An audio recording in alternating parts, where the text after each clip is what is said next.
Bonjour à tous, bienvenue dans cette émission de 15 minutes de grâce et de vérité. Nous allons adorer le Seigneur avant de pouvoir écouter sa parole. Oh, je t'adore, Dieu Tout-Puissant. Nul n'est comme toi. Oh, je t'adore, Prince de paix. Oui, c'est ce que je veux faire. Oh, je te loue, car tu es ma justice, ma justice. Oh, je t'adore, Dieu Tout-Puissant. Nul n'est comme toi. Nul n'est comme toi.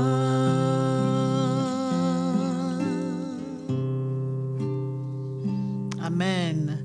Je vous souhaite une bonne écoute. Bienvenue à tous dans ce nouvel épisode de 15 minutes de grâce et de vérité. C'est un plaisir pour moi de vous retrouver. Et avant tout, je remercie Joël pour le chant qu'elle vient d'interpréter. Merci beaucoup Joël, que Dieu te bénisse. Et pour nous, sans plus tarder, je vais vous parler des conséquences de nos paroles. Donc voilà le titre, les conséquences de tes paroles.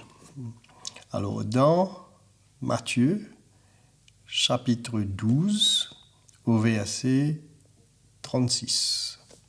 Le Seigneur Jésus qui parle, et il dit, en fait, il est en train de reprendre les pharisiens, et il vient dire ici encore, écoutez bien, je vous le dis, au jour du jugement, les hommes rendront compte de toute parole vaine qu'ils auront proférée.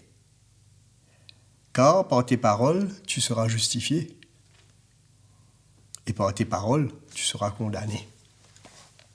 Je crois que c'est très important pour nous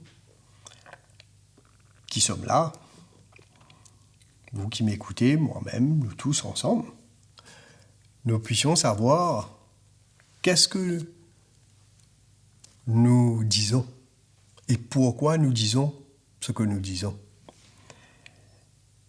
Et souvent, nous disons des choses, et tout ce que nous disons, bien sûr, vient de notre cœur. Mais est-ce que nous prenons le temps de réfléchir avant de parler, même de chercher notre cœur avant de prononcer quoi que ce soit? Je ne suis pas en train de dire, si quelqu'un vous demande qu'est-ce que vous voulez boire, qu'il faut aller chercher, qu'est-ce que je vais aller boire là maintenant? Selon le Seigneur, non. On parle de certaines choses très claires ici. Des choses de l'esprit, des choses qui ont attrait avec les autres aussi, les autres personnes. Par exemple, qu'est-ce qu'on dit à leur sujet? Qu'est-ce qu'on dit au sujet de nos frères, de nos sœurs? Comment est-ce que nous les voyons? Avec quels yeux on les voit?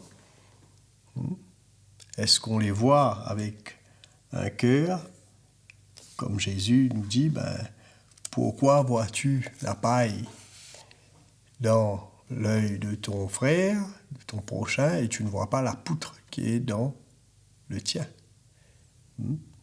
Donc, est-ce que nous avons un regard critique finalement, et qui nous pousse à parler, à juger même le comportement ou qu'est-ce qui se passe dans la vie des autres?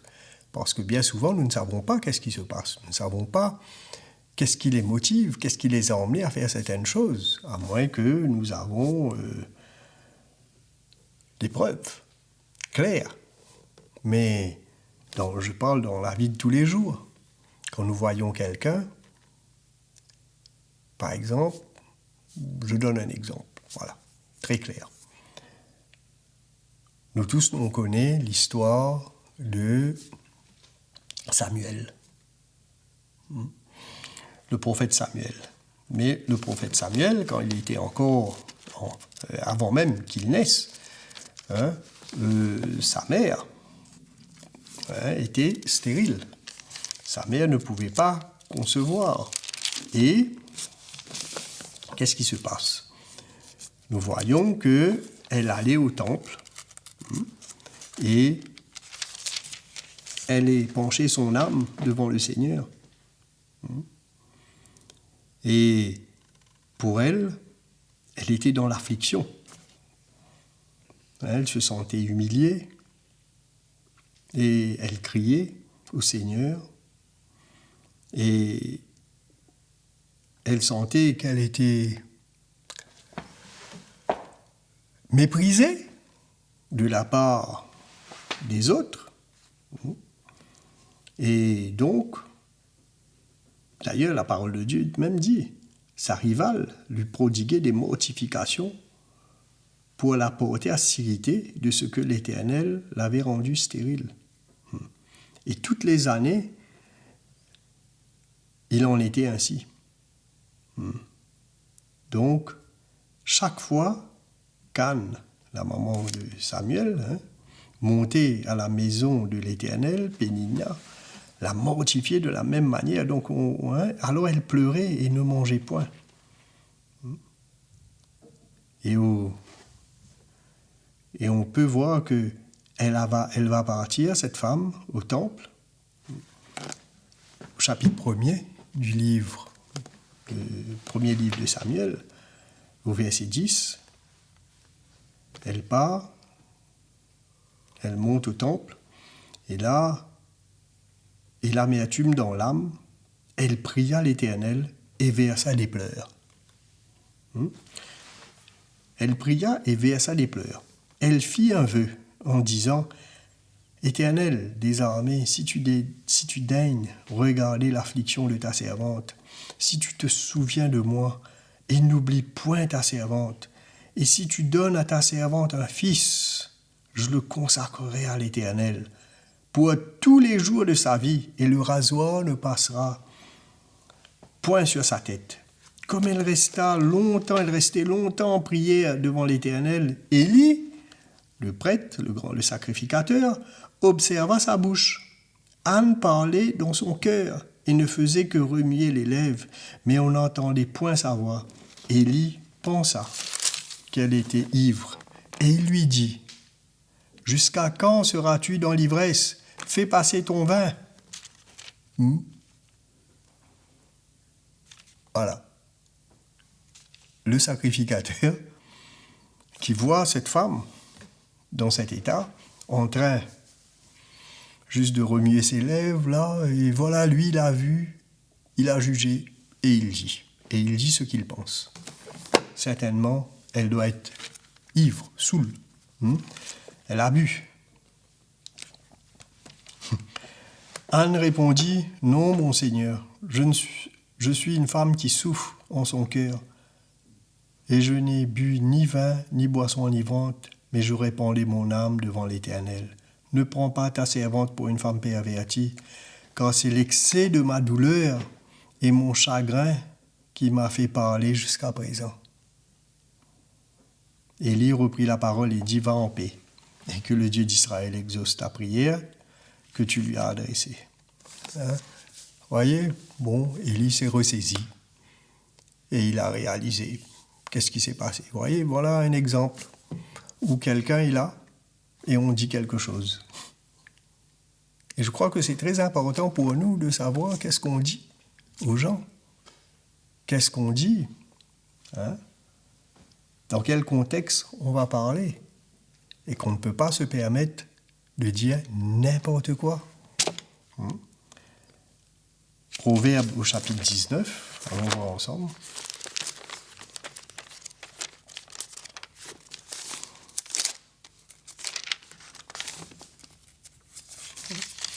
Proverbe, chapitre 10, pardon.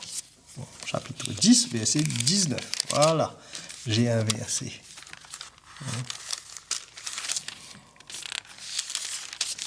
Voilà, Proverbe chapitre 10, verset 19. Celui qui parle beaucoup ne manque pas de péché, mais celui qui retient ses lèvres est un homme prudent. Je crois que c'est très important pour nous, alors que nous entendons l'Évangile, surtout, de laisser le Seigneur travailler nos cœurs, nos vies, et ne pas être prompt à parler.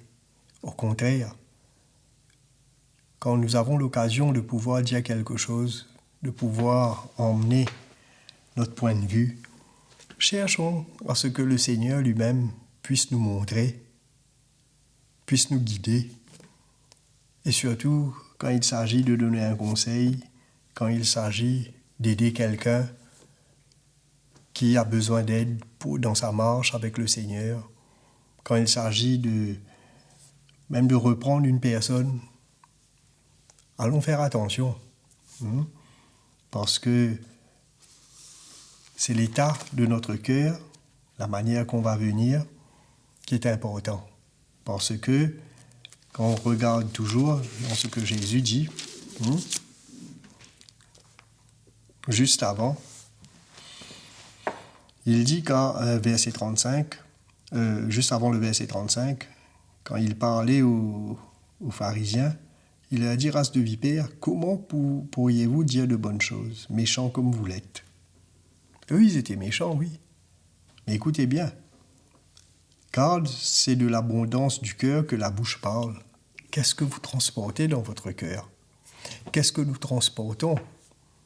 C'est pour ça que nous avons besoin aussi, surtout quand on voit quelqu'un qui passe par un moment difficile, ou bien certaines personnes qui luttent, que ce soit même dans leur marche pour le Seigneur, de ne pas avoir un esprit de critique, de jugement et de tirer des conclusions hâtives, mais de porter le cœur du Seigneur, d'avoir le cœur de Dieu, de nous revêtir aussi de miséricorde, sachant que nous aussi, on n'a pas toujours été là où il fallait qu'on soit, que des fois, nous aussi, nous avons été découragés et que quelqu'un est venu à un certain moment avec une parole pour nous relever. Donc, tout ce que nous disons, ça aussi, ça va être compté, ça va être pris en compte au jour du jugement. Et je veux vous encourager à ne pas justement dire des choses pour il faut dire, parce que, comme il dit ici, car par tes paroles tu seras justifié et par tes paroles tu seras condamné. Réalisons l'importance de nos paroles, de ce qu'on peut dire à quelqu'un, même s'ils sont loin du Seigneur et que nous, à ce moment-là, on est très proche du Seigneur, surtout. Mais ayons une parole, la parole que Dieu veut que nous ayons, et prenons notre responsabilité aussi après. Donc, que le Seigneur vous bénisse, et je vous retrouve à la prochaine session. Nous avons été bénis pendant cette dernière session de 15 minutes de grâce et de vérité, et je suis sûre que vous pourrez encore écouter ces messages et vous abonner à notre chaîne YouTube CTMI. N'oubliez pas d'activer la clochette pour recevoir toutes les notifications. Et si vous avez des questions ou même des commentaires, des témoignages, envoyez-les sur l'adresse qui est affichée à l'écran. Jésus vous aime.